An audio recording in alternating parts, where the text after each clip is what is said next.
Hi, my name's Phil Gardner and welcome to Fun with Boxes. Well, today I'm going to take a look at a new game from Alleycat Games, and that game is a rather interesting little game. It's Fate Flip, Washed Ashore. There you go, take a look at that. Like I say, this is the brand new game from Alleycat Game, designed by Johannes Brenner. And this, I believe, is the first game in what could be a series of Fate Flip games. Game for 1+ players.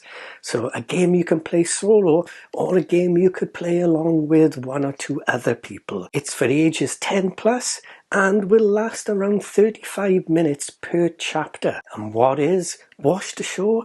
Well, it's a rather clever, innovative, choose your own adventure type game, but instead of using a book, you would be using a rather clever deck of cards, and the cards you use will form a stack in your hand, and you will play through them, flipping them or rotating them as you progress through the adventure. And this is Washed Ashore. You come to your senses on a sandy beach. The sun is burning your back and you can barely move your tongue. You remember a huge wave washing you overboard. You are lucky to be alive, but where are you? Will you ever return home, and will you even survive? Discover all 13 endings to this adventure. Well, colour me intrigued.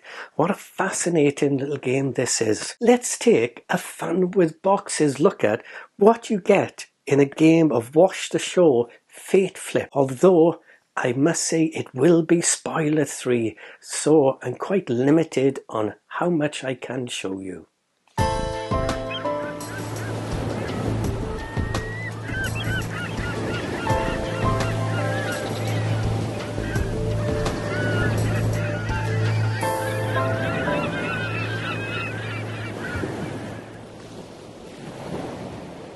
Well, let's take a look at what you get in a game of Fate Flip Washed Ashore. Okay, you will get inside your little box there, you'll get your instruction booklet, which is all very nice and very straightforward, well laid out, and got some frequently asked questions at the back there, should you have any questions. And what I would recommend is that you keep this page face up in front of you just when you're starting to play the game, so that you have all the icons you need here close to hand. So the main part of the game is, of course, this deck of cards, and what you will do is you will start with the first card and then just follow the instructions on the card. It tells you then to flip and read this card, and that's what that icon means there. It means to flip the card over, and that exclamation point means to put it back on top of the deck of cards. So we would flip this over, and this would tell us how to set up and all about the gameplay. So what this is telling us with the setup is that we will have a pile of cards which will be in our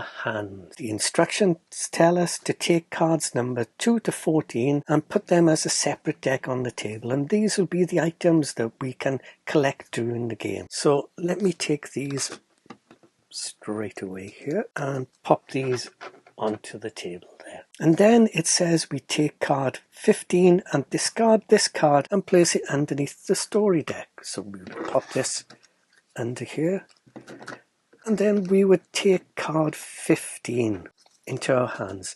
And this card is a special card because what the instructions tell us to do is to put these little metal clips onto the dark green positions on the card, and if we wanted to have an easier version of the game, we would pop them onto the lighter parts of the card. And then what it tells us to do is to flip this card over, and there we can see then exactly what it is. It's a card for our statistics. At the top there it marks our safety, so currently we are at safety level 3. Our energy is on the left hand side, and currently we are starting at energy level 4. And then on the right hand side we can see our food supply there, and we start with our food at level 3. And then to start the game, start here at chapter 1, we would simply flip over this card and then start to read the back of it. You come to your senses on a sandy beach. The sun is burning your back. Your clothes are stuck to your body. The sea salt makes your skin red and itchy, and your tongue barely moves in your mouth. Your hands tremble from weakness, and as soon as you rise to your knees, your stomach empties itself of all the water you've swallowed whilst floundering in the waves during the storm. This jogs your memory. You remember a huge wave rolling onto the ship and washing you overboard. The water flooded your eyes, and you quickly lost sight of the ship. The ocean tossed you around for so long you lost all hope. You were lucky to be alive. But where did you end up? The storm caught you far away from the mainland, so you were probably washed up onto an island.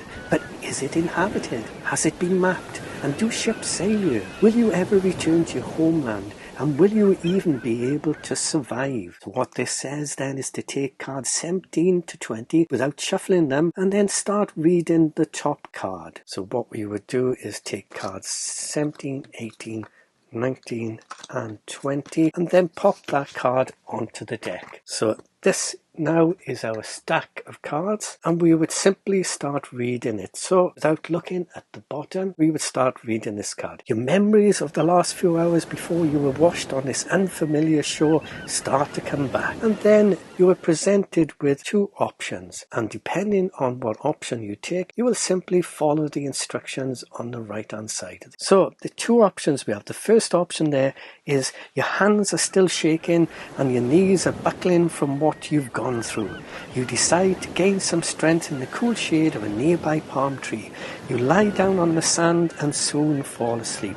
And if we choose that option, the icons there tell us to increase our energy by 2, so we slide this up by 2, and reduce our safety by 1. And what we would do then is this icon tells us to flip this card over and tuck it at the back of the card, and we would continue reading through the card. So that is what we would do if we were to take the top option. Alternatively, what we could do is take the second option. It can be dangerous here. First, you need to explore your surroundings, and then that icon there says plus and what looks like a little tree. And what you would simply do, you would look through these cards and pull out at random a card that has a tree on it and pop that to the bottom of your stack. And then what we would do is increase our safety by 1 and reduce our food by 1. And then flip this card over and pop it at the bottom of the stack, and then continue reading. But like I said, I won't continue forward any further because I want you to experience the wonder of this game for yourselves. But you would be simply choosing an option to take and then following the iconography there on the bottom, which is usually flipping the card over and perhaps putting it back on top of your stack, or flipping it over and putting it underneath, or flipping it that way and underneath, and you'll be altering your values here of safety, energy and food as you progress through the chapter. Well, there you go. Fate Flip Washed Ashore. I wish I could show you more of this game, but of course, if I were to do that, it would spoil all the surprises that are awaiting for you in this rather innovative, very clever card game. I must admit, I had a ton of fun playing this, and I haven't played it through to any of the 13 endings yet, but I was so excited I wanted to share it with you all straight away. And I'd like to thank Alleycat Games for giving me this game to take a look at for the channel. I'm rather pleased they did, because this is a rather fascinating game, I must admit. Well, this is a rather clever game. Like I say, you've got a stack of cards in your hand, and the instructions, you just follow the instructions on the cards, follow the iconography, which is all very clear and easy to understand. And once you've played your first 2 cards, really, you will know exactly how the game flows and how the game works. And of course, there is a lovely little instruction leaflet in there should you need it, but I must admit I found that it was rather intuitive and I knew exactly what I was doing. Like I said, once I played through 1 or 2 cards. And very basically, the cards will be either flipping them and putting them back on top, or flipping them and putting them at the bottom, or flipping them another way and either on top and again at the bottom. And it's very clever because you only read the top half of the card, which gives you multiple choices, and depending on what you do, you'll be flipping the card or rotating it, putting it at the front or at the back, and then continuing to read from the top. It works rather well, and it's something that you could play anywhere, because it literally is just the deck of cards, and you'll be playing it from your hand with some cards face up in front of you. But that's all it is. So you could play this anywhere, and I must admit, I've really enjoyed what I've seen of this so far, and I'm looking forward to any more games in this series. So hopefully there will be some more Fate Flip games coming soon. Who knows? Fingers crossed, I say. Well, that's a rather big Funward Box's thumbs up for Fate Flip Washed Ashore. Tremendous stuff, tremendous stuff. Well, I do hope you enjoyed taking a look at Washed Ashore with me, and if you did, please click that like button and also hit that subscribe button. That would be brilliant for the channel, and I would really appreciate that. In the meantime, as always, thanks so much for watching, and bye for now.